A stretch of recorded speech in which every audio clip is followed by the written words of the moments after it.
Technically, the Volvo EX30 that you guys are getting in America is the MY25 model, but it will be coming in 2024.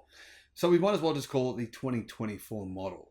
Here are the details, here are the specs, here's everything you need to know to make a decision on whether or not you should buy an EV now or wait for the new EX30. Hello my friends, welcome to the channel. I'm Sam Evans, you're watching the Electric Viking, great to see you. The new Volvo EX30 is entering the US market in 2024. Its global sales actually began a few weeks ago, so you can already buy one, just not yet in America. The Volvo EX30 is a small crossover, sort of premium SUV with a Scandinavian design based on Geely's Sustainable Experience Architecture 2 or SEA2 platform. Now, I'm just going to say this straight up. People are not going to like this, but the truth is it's actually a similar platform in some ways to Volkswagen's MEB platform. It's heavy. That's one of the disadvantages to this platform. But Volvo do make some pretty nice, pretty good quality electric cars. So there's that to consider too. In the United States, there will be two main versions that you can buy. Single motor extended range rear-wheel drive and twin motor performance all-wheel drive. Both versions come with the same 69 kilowatt hour battery pack, 64 kilowatt hours of usable capacity, not a particularly big battery. Power output in the rear-wheel drive version is 200 kilowatts, so about 275 horsepower. Dual motor gets 314 kilowatts, so the dual motor gets over 400 horsepower. Now, of course, the dual motor has an extra motor, therefore it is heavier, gets less range as a result.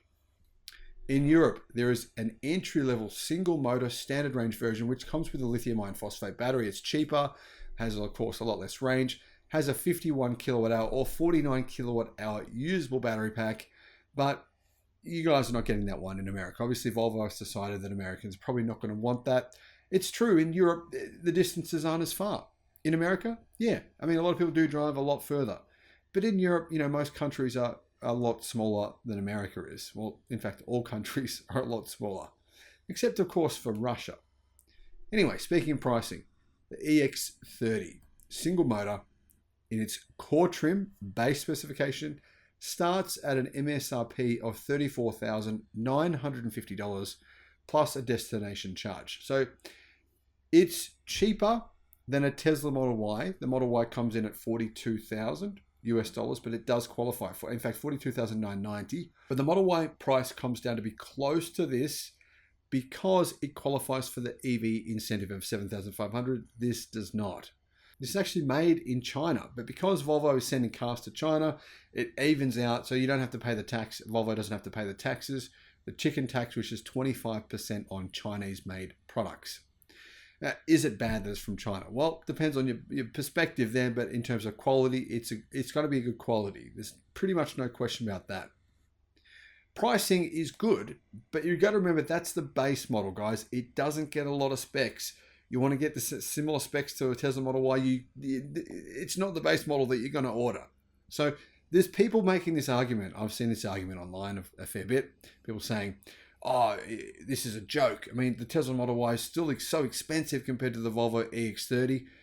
Guys, that's ridiculous. That's like comparing a truck to a bus. That is so ridiculous. I can't understand why any logical, sane person would make that comment. They're totally different sized cars. The Model Y is a much bigger vehicle, and standard specification of the Model Y is significantly higher. Now, this is not me telling you to buy a Model Y. I'm not. In fact, Volvo EX30 is the right car for a lot of people. You guys shouldn't buy the Model Y because you don't need a bigger car. You don't need a bigger car? Get a smaller car like the EX30. It's going to be a great car. You'll really enjoy it. But I'm just saying, for these morons who are making comments online, you're just embarrassing yourself. They're two totally different vehicles in terms of size. And also in terms of battery size. You're paying for a lot more battery in the Model Y. Anyway, because the car is produced in an unpronounceable region of China, it doesn't get the tax credit. But Volvo do plan on manufacturing EVs at some point in time in America. Now, the prices of the other models are this. The twin motor all-wheel drive version in its base specification costs an additional $10,000. It's 45,000 US dollars. Pretty similar price, in fact, to what you'd pay for a Tesla Model Y Performance after the tax credit. In fact, it's slightly more expensive than what you'd pay for the Model Y Performance after the tax credit. So that's worth considering. But like I said, it's not the same car. It's a smaller car. If you want a smaller car, this is what you got to go for. It's $44,900. And of course, it is also a really impressive car from what I've seen, from the reviews that I've seen so far. Now, if you want to get the Volvo C40 Recharge rear-wheel drive, that costs more money than this at $53,000. So I think the EX30 is going to be the best Volvo electric car you can buy anywhere worldwide. Definitely worth considering. That said, Volvo are also launching the EX90. It's the electric version of the XC90. So it's called the Volvo EX90. So that's a really big SUV. It's similar size to the Kia EV9.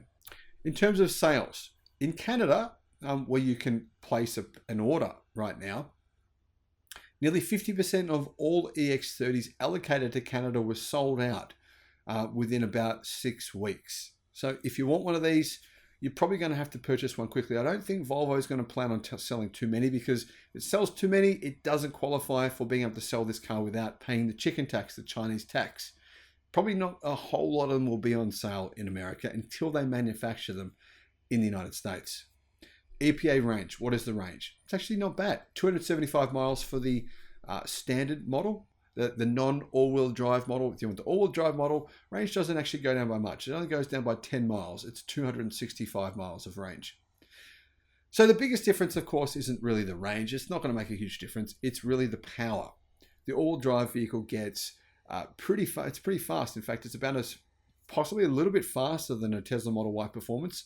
It does 0 to 62 miles an hour in 3.4 seconds. That's actually the fastest Volvo ever in history. It's pretty damn cool, I think. Anyway, rear-wheel drive version, it does 0 to 62 miles an hour, 0 to 100 kilometers an hour in 5.1 seconds. So what is the weight? Well, first of all, it's it's not a light vehicle. It weighs it weighs a similar amount to a Tesla Model Y. So the EX30 does tow. You can tow with this. You can tow 2,000 pounds in the rear-wheel drive version. The all-wheel drive version will tow 3,527 pounds. So the all-wheel drive version, about 1,600 kilos for towing. The rear-wheel drive version, not so much, about 950 kilo towing capacity. How fast does it charge? Well, actually charges at a speed of a maximum of 153 kilowatts. Volvo says you can DC fast charge from 10 to 80% in around 26, they say exactly 26.5 minutes. Now, of course, it depends on which charger you use, where it is, and what time you use that particular charger. Probably going to charge in about 30 minutes from 10 to 80%. It's not bad. What about home charging? Well, the onboard charger, AC charging, is 11 kilowatts. And you can charge your battery pack. If you have an 11 kilowatt charger at home, most people don't. You can charge it in about 8 hours from 10 to 90%. So that's pretty good actual AC charging, and something to consider when you're charging at home. What are the charging speeds of your car for home? Because obviously 95% of people just charge at home almost all the time. So what are your thoughts on the Volvo EX30? I'm quite a big fan. It's got on sale here in Australia for a pretty reasonable price. Starts at about 60,000 Australian dollars, which is about 40,000 US dollars. It looks like it's a little bit cheaper for you guys in America. Definitely worth considering. The price seems very reasonable considering the fact they do have to ship it from China all the way to the United States. But if you're concerned about the Chinese EV dominance, because China is trying to take over the automotive market worldwide, everyone can see this happening. It is happening. Obviously, if you buy a Chinese EV, you are supporting that. But Tesla sells Chinese EVs as well, but just not to Americans. What do you think? Thanks for watching. Bye-bye.